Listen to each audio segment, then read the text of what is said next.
ज्ञानम क्लासेज बूंदी से। कहाँ से भाई? ज्ञानम क्लासेज बूंदी से। और हम पढ़ रहे थे राजस्थान के पंच पीरों के बारे में पढ़ रहे थे। किसके बारे में पढ़ रहे थे? राजस्थान के पंच पीरों के बारे में पढ़ रहे थे। और राजस्थान के पंच पीरों में से हमने बाबू जी, हड़बू जी और रामदेव जी को पढ़ लिया था। आज हम पढ़ेंगे गोगा जी को। किसको पढ़ेंगे भाई? गोगा जी को। जो गोगा जी थे ये चौहान राजपूत थे। क्या थे ये? चौहान राजपूत। गोगा जी क्या थे भाई? चौहान राजपूत है। और गोगा जी को सबसे बड़ी बात, पहले बात कर लेते हैं इनके उपनामों की। जो गोगा जी थे, गोगा जी को नागों का देवता कहा जाता है। क्या कहा जाता है इन्हें? नागों का देवता कहा जाता है गोगा जी को। क्यों कहा जाता है इसके बारे में मैं आपको भी थोड़ी देर बाद में बताऊंगा। किसके बारे में बताऊंगा? इन्हें गोगा पीर कहा जाता है। क्या कहा जाता है? इन्हें गोगा पीर कहा जाता है तथा गुग्गा कहा जाता है। गुग्गा कहा जाता है क्योंकि ये गूगल फल से इन्होंने गूगल फल से के कारण जन्म हुआ था। गूगल फल के कारण जन्म हुआ था। गोगा पीर कहा जाता है। इन्हें जाहर पीर भी कहा जाता है। क्या कहा जाता है इन्हें? इन्हें जाहर पीर भी कहा जाता है। क्या कहा जाता है भाई? इन्हें जाहर पीर भी कहा जाता है। क्या कहा जाता है इन्हें? जाहर पीर भी कहा जाता है गोगा जी को। और जाहर पीर की जो इनको उपाधि थी ये महमूद गजनवी ने दी थी। महमूद गजनवी ने दी थी। किसने दी थी भाई? महमूद गजनवी ने इनको जाहर पीर की उपाधि दी थी। किसकी उपाधि दी थी? जाहर पीर की दी थी। ये तो इनके उपनाम है। क्या है इनके उपनाम? गोगा जी के जो उपनाम थे वो ये थे। बात करते हैं इनके सामान्य जीवन परिचय के बारे में। जो इनके पिता थे, क्या थे? पिता, माता व इनकी पत्नी के बारे में बात करेंगे पहले। किनके बारे में? पिता, माता व इनकी पत्नी के बारे में बात करेंगे। जो इनके पिता थे वो जेवर सिंह जी थे। कौन थे? इनके पिता जेवर सिंह जी थे तथा इनकी जो माता थी वो बाछल देवी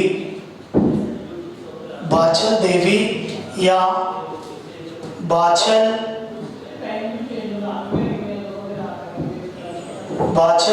दे थी। दे जानते हो महिलाओं के उद्धारक शब्द है। ये महिलाओं का प्रतीक शब्द है जिसमें महिलाओं की गाथाओं का प्रगान होता है। और इनकी जो पत्नी थी वो थी कमल दे। पत्नी का नाम क्या था? कमल दे या केलम दे। गोगा जी की जो पत्नी थी कमल दे या केलम दे, जो बूढ़ो जी की पुत्री थी। किसकी पुत्री थी? बूढ़ो जी की पुत्री थी। और बूढ़ो जी किसके? बाबूजी राठौड़ के बड़े भाई थे। किसके भाई थे? बाबूजी राठौड़ बड़े भाई थे। और ये कोल्लू गांव फलोदी जोधपुर की रहने वाली थी। किसकी रहने वाली थी? कोल्लू गांव फलोदी जोधपुर की रहने वाली थी। बात समझना, जो गोगा जी के पिता थे जेवर सिंह, माता थी बाचला और इनके जो गुरु थे वो थे गुरु गोरखनाथ। कौन थे वे इनके गुरु? गोरखनाथ थे। गोगा जी के गुरु कौन थे? गोरखनाथ थे। कौन थे गुरु? गोरखनाथ। अब बात करते हैं कि जो जेवर सिंह जी और बाचला देवी जो थी, जेवर सिंह जी और बाचला देवी जो थी, ये ददरवा ददखेड़ा ददरेवा चूरू के राजा थे। कहाँ के राजा था? दत्तखेड़ा ददरेवा चूरू के शासक थे, ठीक है। और बासला देवी इनकी पत्नी थी, लेकिन बहुत जतन करने के बाद, वो शादी के बहुत दिनों के बाद तक भी इनके कोई पुत्र इनके वंश को आगे बढ़ाने वाला नहीं था। आगे इन्होंने बहुत देवी देवताओं की शरण भी गए, सब गए। उसी समय इनके गांव में गुरु गोरखनाथ पहुंचे। कौन पहुंचे भाई? गुरु गोरखनाथ इनके गांव पहुंचे। दत्तखेड़ा ददरेवा चूरू पहुंचे। कहाँ पहुंचे? दत्तखेड़ा ददरेवा चूरू पहुंचे। और जो बाछल देवी थी, बाछला देवी, ये गुरु गोरखनाथ के पास पहुंची कि हे गुरुदेव, हमें कोई पुत्र नहीं हो रहा है और आप तो एक सिद्ध योगी है, महान पुरुष है, आप हमें पुत्र रत्न की प्राप्ति करनी पड़ेगी। और जैसे ही गोरखनाथ जी ने ध्यान लगा के देखा तो उन्होंने कहा कि आपके जीवन में पुत्र सुख नहीं है। तो बाछल देवी इनके पैरों में गिर गई कि हे गुरुदेव, आप इतने बड़े सिद्ध योगी हो, आपको मुझे पुत्र दान में देना ही पड़ेगा। तो गुरु गोरखनाथ ने कहा कि मुझे इसके लिए तपस्या करनी होगी। और इन्होंने 12 वर्षों तक तपस्या की। क्या की? 12 वर्षों तक तपस्या की। और जब 12 वर्षों तक इन्होंने तपस्या की, किन्होंने? गुरु गोरखनाथ ने की।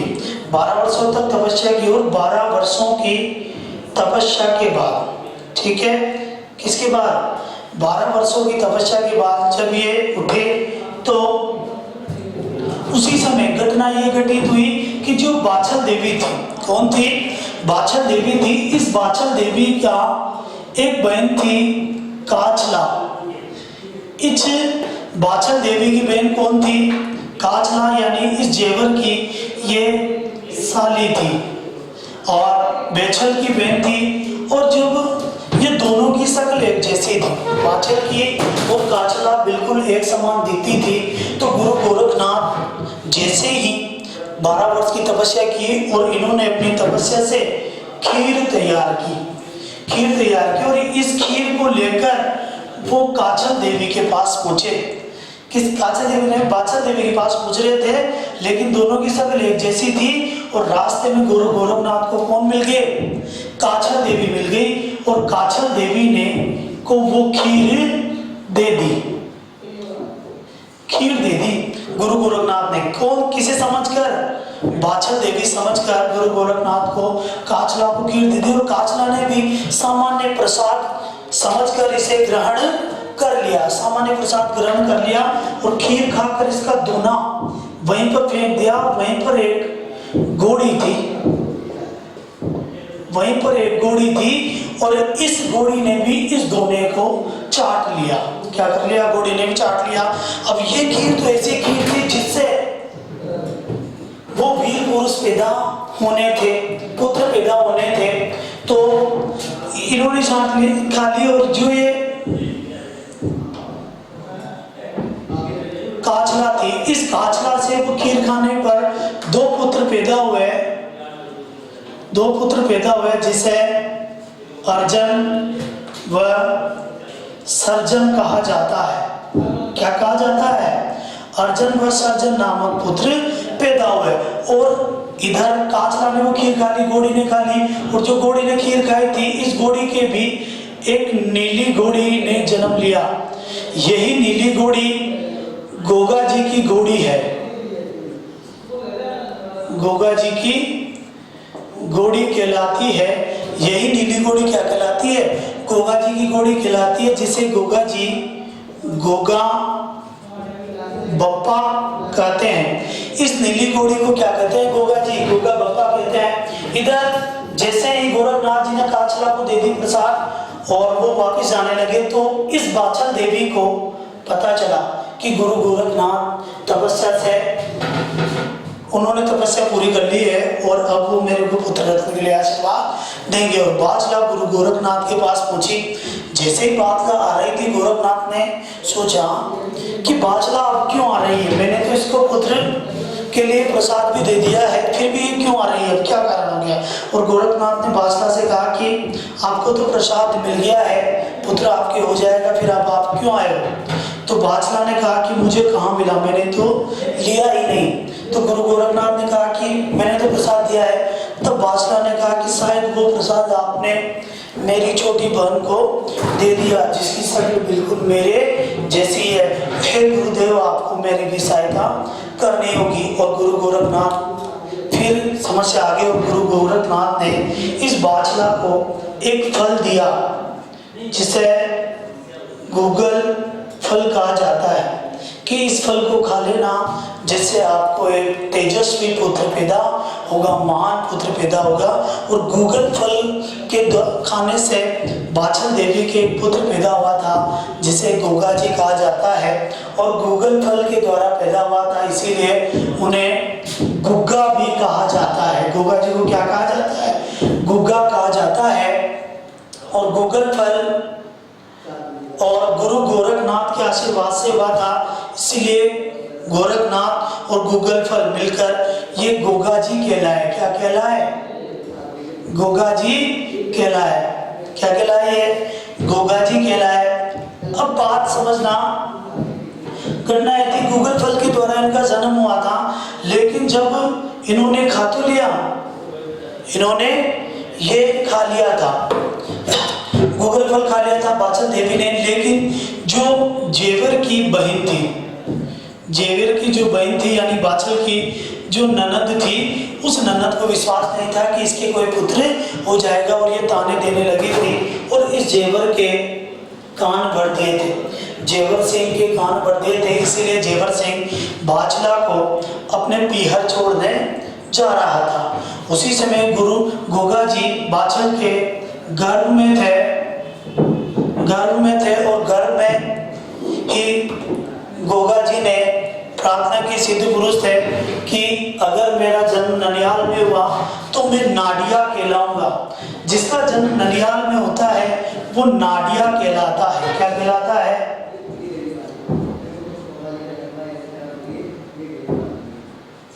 ननिहाल में जन्म होता है वो क्या कहलाता है, नाडिया कहलाता है। और गुरु गोरखनाथ से गोगा जी ने जन्म में प्रार्थना की, और जो बेल लेके जा रहा था, जेवर जिस बैलगाड़ी में लेके जा रहा था, उस बैल को एक सांप ने डस लिया, और जेवर उन्हें बाछला को दखेड़ा छुरू लिया है, और वहीं पर उनका गोगा जी का जन्म हुआ। अगर वो उनका जन्म ननिहाल में होता तो नाडिया कहलाते, इसीलिए वो वापिस आ गए थे। अब बात करते हैं गोगा जी की पत्नी कमल दे की, कमल दे या केलम दे की बात करते हैं। जब कमल दे या केलम दे का विवाह गोगा जी से हुआ, तो गोगा जी की जब बारात लेकर जाने वाले थे, गोगा जी जब बारात लेकर जाने वाले थे, उससे पहले ही इस कमल देव और केवल देव को सर्प ने डस लिया। किसने डस लिया, सर्प ने डस लिया। केवल देव या इसको किसने डस लिया, सर्प ने डस लिया। किसने डस लिया, सर्प ने डस लिया। क्यों डसा, इससे पहले मैं मिटाऊं, आप लोग स्क्रीनशॉट जरूर ले लें, ताकि आप लोगों को याद रहे। क्या याद रहे, आप लोगों को ये चीज याद रहे कि क्या क्या पढ़ाया गया है। अब बात समझना, जो गोगा जी था, उनका विवाह किससे हुआ था, गोगा जी का विवाह हुआ था कमल देव से। किससे हुआ था, कमल देव से विवाह हुआ था। किससे विवाह हुआ था, कमल देव से विवाह हुआ था। किससे हुआ था भाई, कमल देव से विवाह हुआ था। और ये कोलू गांव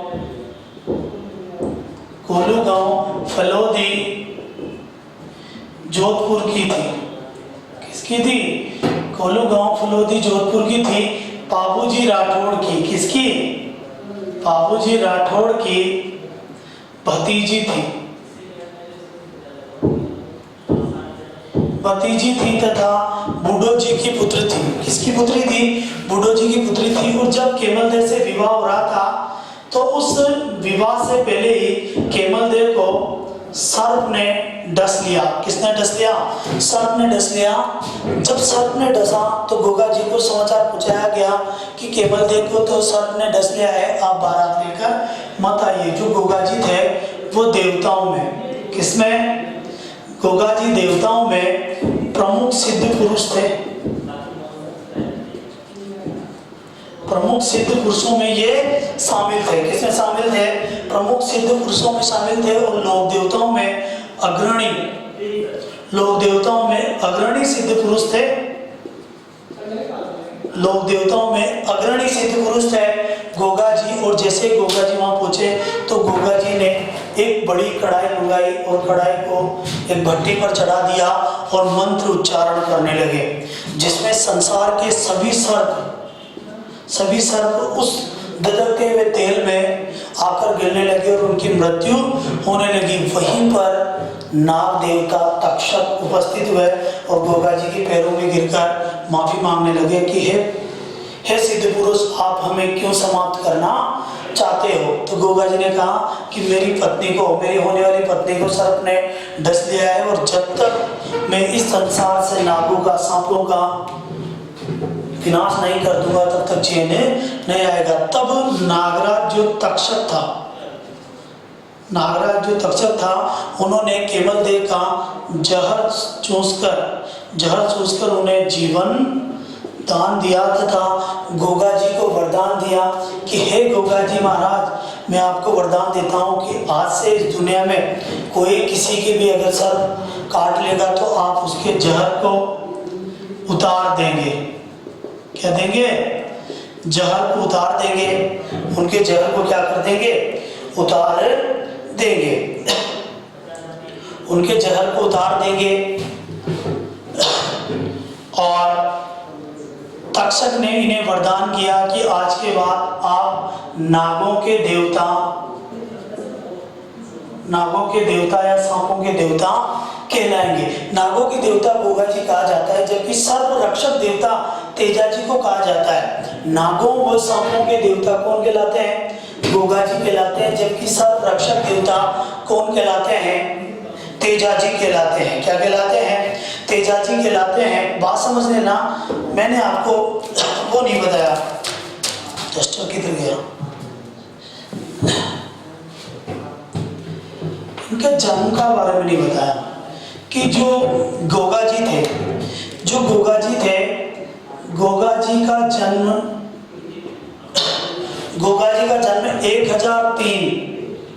1003 विक्रमी संवत को ददरेवा चूरू में हुआ था। कब हुआ था? ददरेवा चूरू में हुआ था। भाद्र कृष्ण नवमी को हुआ था। भाद्र पक्ष कृष्ण नवमी को इनका जन्म हुआ था। ददखेड़ा ददरेवा चूरू। ये ददखेड़ा एक गांव है। क्या है ये? गांव है जो ददरेवा चूरू से लगभग 3 किलोमीटर दूर स्थित है। कितने किलोमीटर? किताबों में डायरेक्ट ददरेवा दिया हुआ है, लेकिन जन्म मूल हुआ है ददखेड़ा में हुआ है। ठीक है। और किनके आशीर्वाद से हुआ था? गुरु गोरखनाथ के आशीर्वाद से हुआ था, क्योंकि इन्होंने गूगल फल दिया था। क्या दिया था? गूगल फल दिया था। ठीक है। क्या दिया था भाई? गूगल फल दिया था। क्या दिया था? गूगल फल। अब बात समझना, जो गोगा जी थे, क्या थे? गोगा जी। जो गोगा जी थे, इन गोगा जी का जो इनके राज्य का जो विस्तार था, गोगा जी के जो राज्य का विस्तार था, ये हांसी हरियाणा तक था। इनके राज्य का विस्तार हांसी हरियाणा तक था, यानी सतलज नदी के किनारे तक था। कहाँ तक था? सतलज नदी के किनारे तक था। और इनके राज्य का जो विस्तार बढ़ा था, इनकी राज्य की सीमा में ही इनके मौसेरे भाई थे, जो अर्जन व सुरजन। इनके जो मौसेरे भाई थे, अर्जन व सर्जन, इन दोनों का भी राज्य था। और अर्जन व सुरजन तथा गोगा जी में सीमा विवाद था, क्योंकि गोगा जी की तरक्की से ये दोनों भाई जलते थे। क्या करते थे? दोनों भाई जलते थे। उसी समय भारत पर प्रसिद्ध मुस्लिम आक्रमण हुआ था सोमनाथ मंदिर पर। भारत पर सोमनाथ मंदिर पर मुस्लिम आक्रमण हुआ था, क्योंकि इस सोमनाथ मंदिर पर एक गजनी और गौर का शासक था जिसका नाम था महमूद गजनवी। महमूद गजनवी था, और महमूद गजनवी जब गजनी का शासक बना था, कहाँ का गजनी या गौर का शासक बना था, तो महमूद गजनवी ने ये प्रण लिया था कि मैं हर वर्ष में एक बार भारत पर जरूर आक्रमण करूंगा। और महमूद गजनवी 17 वर्ष तक शासक रहे थे और इन्होंने 17 बार भारत पर आक्रमण किया था। कितनी बार? 17 वर्ष तक शासक रहे थे और 17 वर्ष तक भारत पर आक्रमण किया था। ठीक है, अब बात समझना, गोगा जी ने मुस्लिम आक्रमणों का प्रतिरोध किया था और 9 बार, कितनी बार? 9 बार मुस्लिमों से युद्ध किया था। कितनी बार युद्ध किया था? 9 बार मुस्लिमों से युद्ध किया था गोगा जी ने। कितनी बार किया था? 9 बार। और मुस्लिम आक्रांताओं से भारत का रक्षण किया था। क्वेश्चन आ जाता है, गोगा जी ने मुस्लिम आक्रांताओं से कितनी बार युद्ध लड़ा? तो 9 बार। बहुत सी किताबों में 11 बार दिया हुआ है, लेकिन युद्ध कितनी बार हुआ है?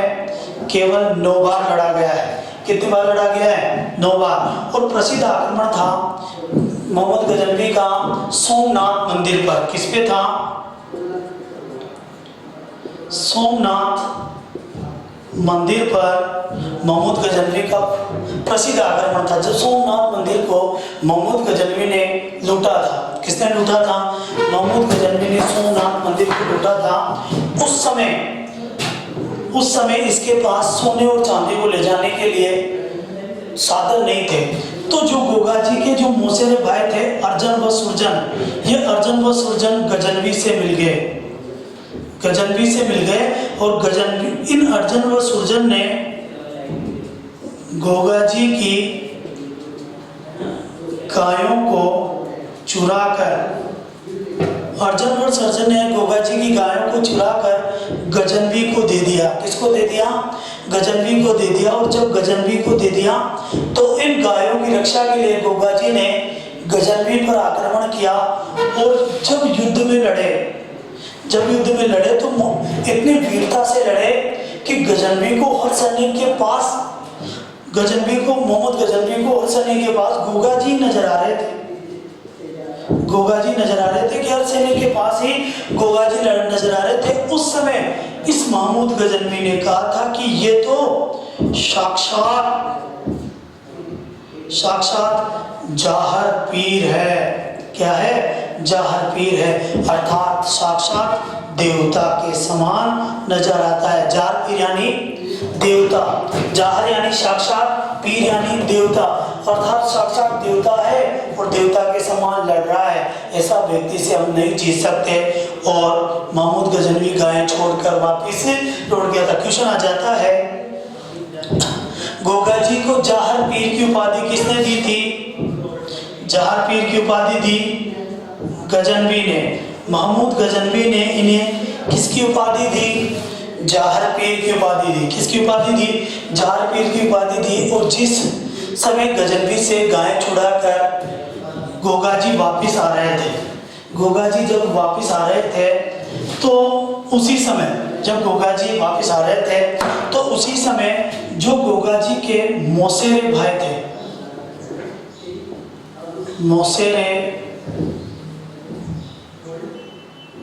मौसेरे जो भाई थे जिनका नाम था अर्जन व सर्जन, इस अर्जन व सर्जन ने गोगा जी पर पीछे से आक्रमण कर दिया और गोगा जी का सिर काट दिया। गोगा जी का क्या कर दिया? सिर काट दिया।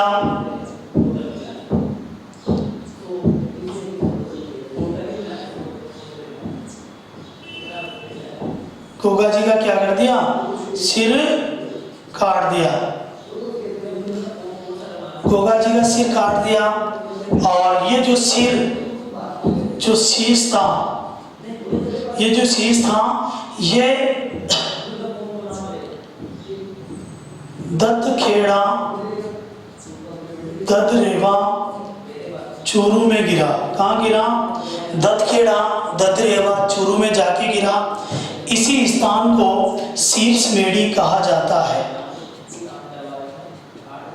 क्या कहा जाता है? शीर्ष मेढ़ी। दत्तखेड़ा ददरेवा चूरू में जहां पर गोगा जी का शीर्ष गिरा था वो स्थान शीर्ष मेढ़ी कहलाती है। और दत्तखेड़ा ददरेवा चूरू में जो मंदिर बना हुआ है उस मंदिर को शीर्ष मेढ़ी कहा जाता है, क्योंकि यहाँ पर गोगा जी का शीर्ष गिरा था। और एक स्थान था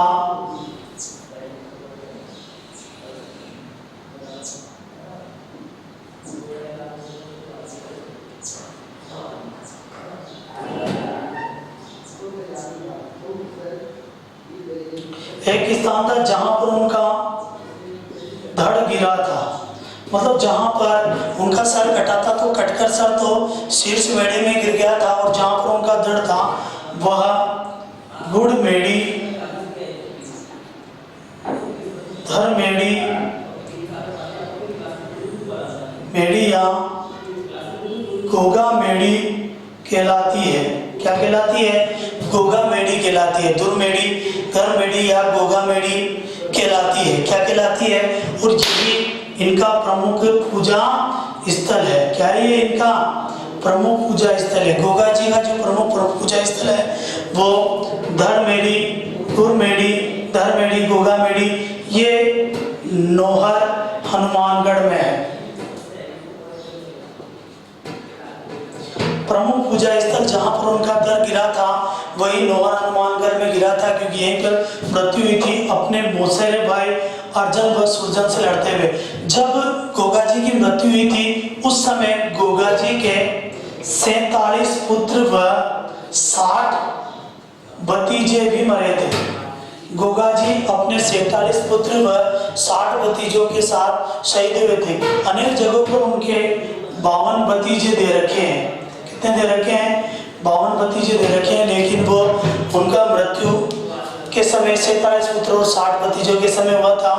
और यहीं पर गोगा जी की समाधि बनी हुई है। क्या बनी हुई है? यहीं पर गोगा जी की क्या बनी हुई है? समाधि बनी हुई है, जहां पर उनका धड़ गिरा था, जिसे गुड़ मेढ़ी, धर मेढ़ी, गोगा मेढ़ी कहा जाता है, जो नोहर हनुमानगढ़ में। ठीक है। गोगा जी अपने 47 पुत्र 60 भतीजे के साथ अपने मौसेरे भाई अर्जुन व सर्जन से युद्ध लड़ते हुए मारे गए थे।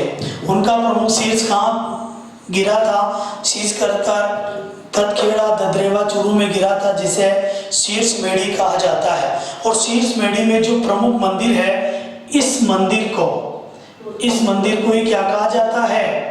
शीर्ष मेढ़ी कहा जाता है। जो शीर्ष मेढ़ी नामक मंदिर है, यहाँ पर गोगा जी का शीर्ष मेढ़ी नामक जो मंदिर है, यहाँ पर गोगा जी का प्रमुख अस्तबल मौजूद है। क्या मौजूद है?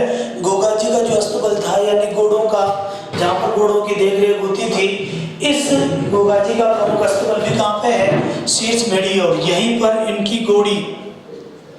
इनकी घोड़ी जो गोगा बप्पा थी, क्या थी? गोगा जी अपनी घोड़ी को क्या कहते थे? गोगा बप्पा कहते थे। और गोगा बप्पा की रकाब भी कहाँ रखी हुई है? शीर्ष मेढ़ी में ही रखी हुई है। कहाँ रखी हुई है? शीर्ष मेढ़ी में रखी हुई है। और शीर्ष मेढ़ी जहाँ पर इनका सिर गिरा था, गोगा जी का जहाँ पे सिर गिरा था, वहीं पर एक तालाब है। क्या है यहाँ पर? वहीं पर एक तालाब है। और इस तालाब की मिट्टी से आज भी, इस तालाब की जो मिट्टी है, इस मिट्टी से आज भी सर्प का जहर निकाला जाता है। या सर्प जिसे काट ले उसका जहर किससे निकाल दिया जाता है? मिटा दिया जाता है। इस शीर्ष मेढ़ी के तालाब की मिट्टी से मिटा दिया जाता है। ठीक है। और गोगा जी ने महमूद गजनवी से 9 बार युद्ध किया था। कितनी बार? गजनवी से 9 बार युद्ध किया और गजनवी ने इन्हें जौहर पीर की उपाधि दी। किसकी दी? जौहर पीर की उपाधि दी। आप, मैं नहीं मिला रहा हूँ, इससे पहले इनका स्क्रीनशॉट जरूर ले लें ताकि आप लोग उतार सकें।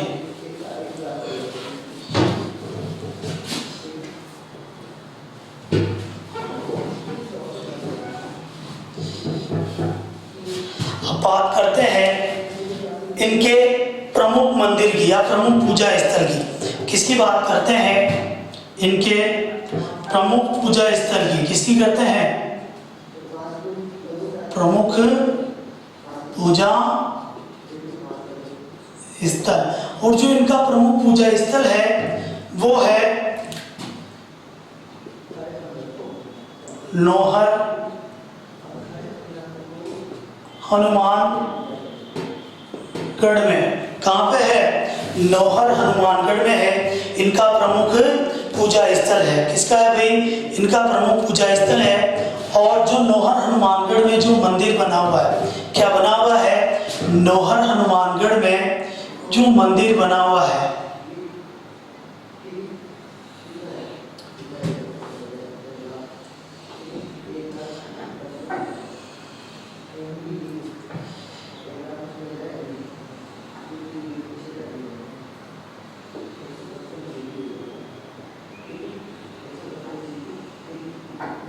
वो ऐसा बना हुआ है।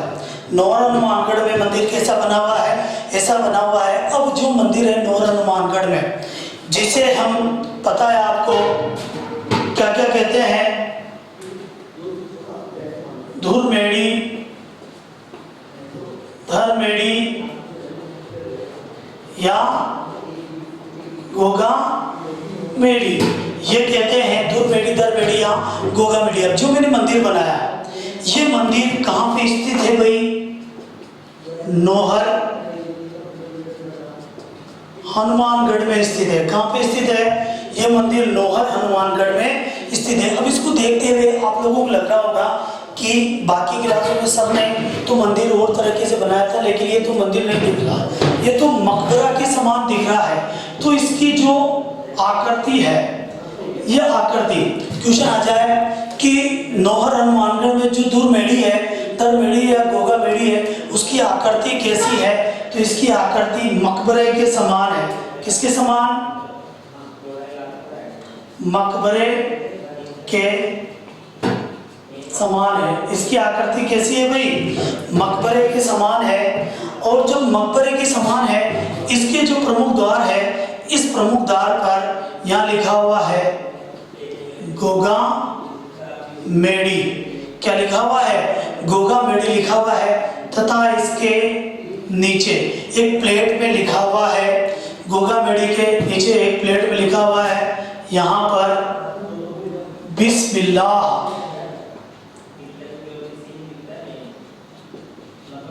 क्या लिखा हुआ है? बिस्मिल्लाह। जो गोगा मेड़ी नौहर हनुमानगढ़ है, इसकी आकृति मकबरे के समान है तथा सामने गोगा मेड़ी और उसके पास ही क्या लिखा हुआ है? मुख्य द्वार पर बिस्मिल्लाह लिखा हुआ है। क्या लिखा हुआ है?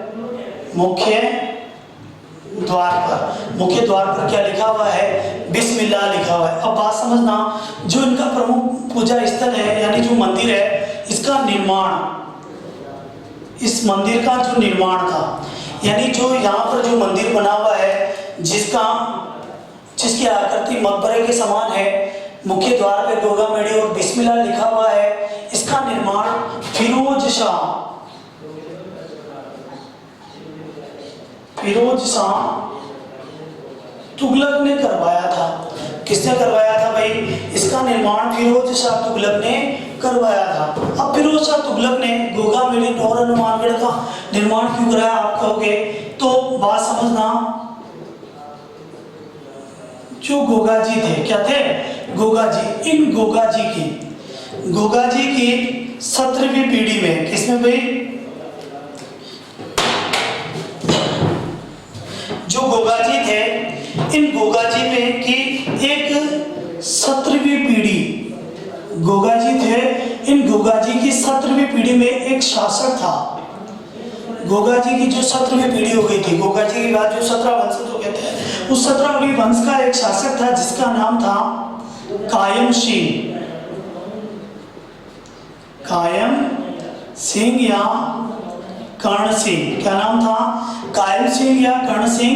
और इस कायम सिंह या कर्ण सिंह को जबरन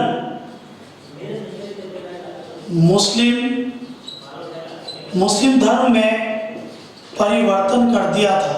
यानी इस कायम सिंह या कर्ण सिंह को जबरदस्ती मुस्लिम धर्म अपनाने में मजबूर कर दिया था। इसीलिए इस कायम सिंह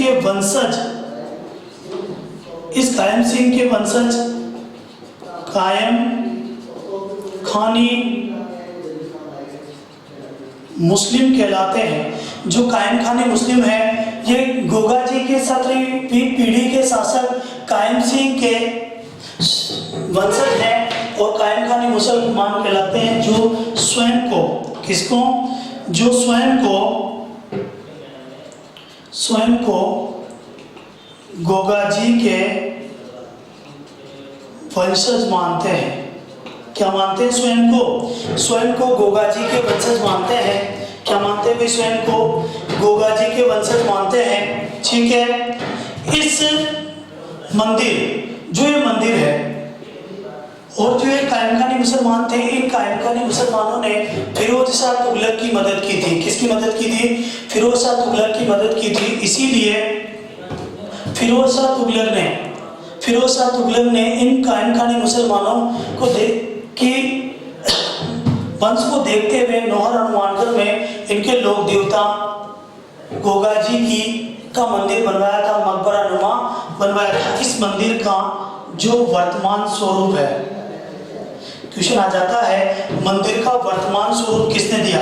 तो इस मंदिर में एक अंदर और मंदिर बना हुआ है, प्रमुख मंदिर। वर्तमान स्वरूप जिसे दिया, इस वर्तमान स्वरूप दिया बीकानेर महाराजा गंगा सिंह ने। किसने दिया भाई? बीकानेर महाराजा गंगा सिंह ने मंदिर का वास्तविक स्वरूप दिया। ये जो मंदिर है, इसमें गोगा जी की समाधि स्थित है। क्या है इसमें? गोगा जी की समाधि है। समाधि पर जो मंदिर बना हुआ है उसे गुरमेड़ी गोगा मेड़ी कहा जाता है। क्या कहा जाता है? गुरमेड़ी गोगा मेड़ी कहा जाता है। अब बात समझना, जो मंदिर का पुजारी है, मंदिर के क्या है? ये पुजारी, जो मंदिर के पुजारी होते हैं, इस मंदिर में 2 पुजारी होते हैं। कितने पुजारी होते हैं भाई? मंदिर में 2 पुजारी हैं। एक पुजारी होता है हिंदू पुजारी, एक होता है मुस्लिम पुजारी। और जो हिंदू पुजारी होता है ये 1 माह तक पूजा करता है, और मुस्लिम पुजारी 11 माह तक पूजा करते हैं। मतलब मंदिर में पुजारी जो होते हैं वो 1 माह तक तो हिंदू पुजारी रहता है और 11 माह तक मुस्लिम पुजारी होता है। जो मुस्लिम पुजारी होता है इसे चायल कहा जाता है। मुस्लिम पुजारी को क्या कहा जाता है भाई? चायल कहा जाता है, तथा हिंदू पुजारी को बोपा कहा जाता है। अब कहेंगे कि 11 वर्षों तक तो मुस्लिम पुजारी पूजा करता है और एक माह तक कौन करता है? हिंदू पुजारी पूजा करता है। तो वो 1 माह कौन सा था? तो ये 1 माह है भाद्रपद, और इस भाद्रपद माह में हिंदू पुजारी पूजा करता है। ठीक है।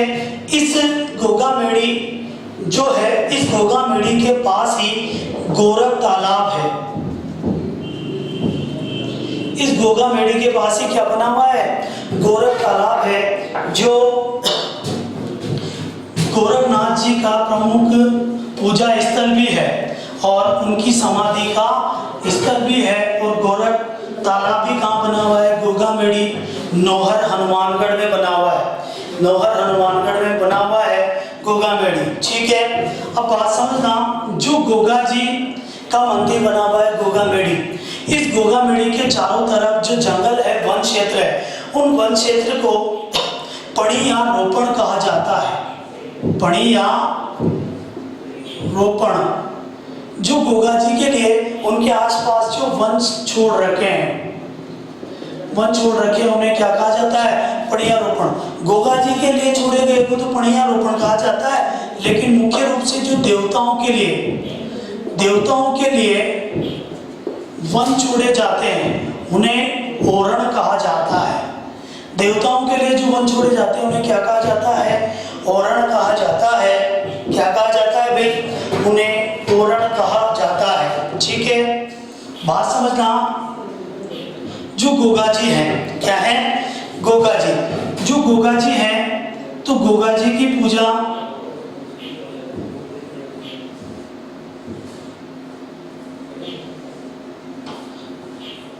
गोगा जी की पूजा खेजड़ी वृक्ष में, किसमें?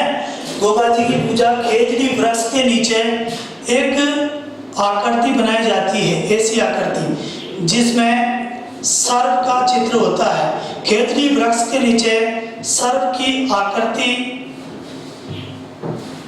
के रूप में इनकी पूजा की जाती है। क्या की जाती है? इनका प्रतीक चिन्ह है, एक खेजड़ी वृक्ष के नीचे एक छोटी सी प्रतिमा में सर्प बना होता है और सर्प मां को इनके प्रतीक चिन्ह के रूप में पूजा जाता है। वही खेजड़ी वृक्ष के रूप में इनकी पूजा होती है। इसीलिए कहावत है, गोगा जी के लिए कहावत है, गांव गांव गो खेजड़ी, गांव गांव खेजड़ी और गांव गांव गोगो। गांव गांव गोगा जी। गांव गांव खेजड़ी और गांव गांव गोगा जी, मतलब जहां भी, जिस गांव में भी खेजड़ी का वृक्ष होगा वहां पर गोगा जी का थान जरूर होगा। क्या होगा भाई? गोगा जी का थान जरूर होगा। ठीक है, बात समझना। खेजड़ी के नीचे इनका प्रमुख थान होता है, लेकिन क्वेश्चन आ जाता है घरों में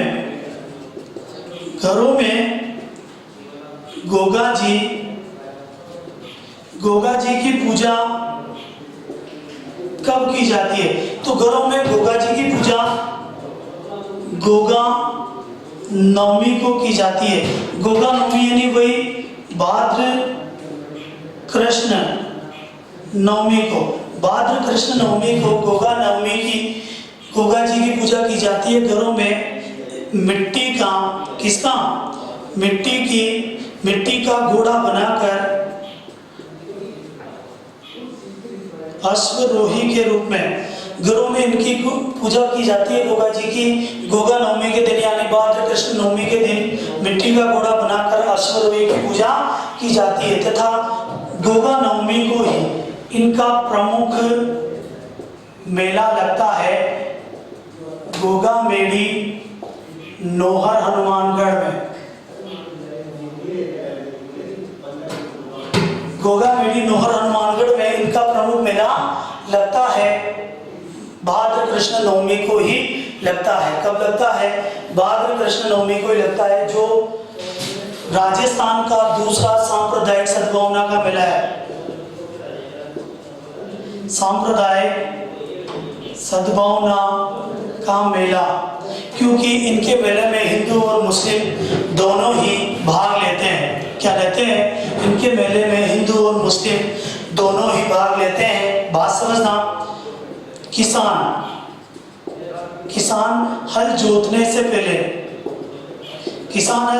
पहले हल व किसान को, किसको? हल व किसान यानी किसान का जो हाली होता है, हल व हाली को गोगा राकड़ी बांधते हैं। क्या बांधते हैं? हल व हाली को गोगा राकड़ी बांधते हैं। और ये किसान हल जोतते कब है? आखा तीज के दिन। किस दिन? आखा तीज के दिन गोगा किसान हल जोतने से पहले गोगा राकड़ी हल व हाली के बांधते हैं। किसके बांधते हैं? हल व हाली। क्वेश्चन आ जाता है गोगा जी की ओल्डी,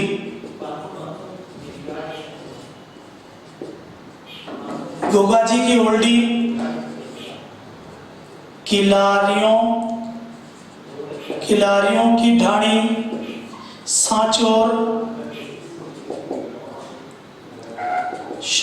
जालोर में है। जो झोंपड़ी नामक मंदिर है जिसका निर्माण राजा राम कुम्हार ने करवाया था। किसने करवाया था? राजा राम कुमार ने मंदिर करवाया था। गोगा जी की ओल्डी कहाँ बनी हुई है? किलारियों की ढाणी सांचौर जालोर में बनी हुई है। ये थे गोगा जी। क्या थे ये? गोगा जी। और पंचपीरों में थे। कल अगली क्लास में हम पढ़ेंगे राजस्थान के अगले लोक देवता। धन्यवाद।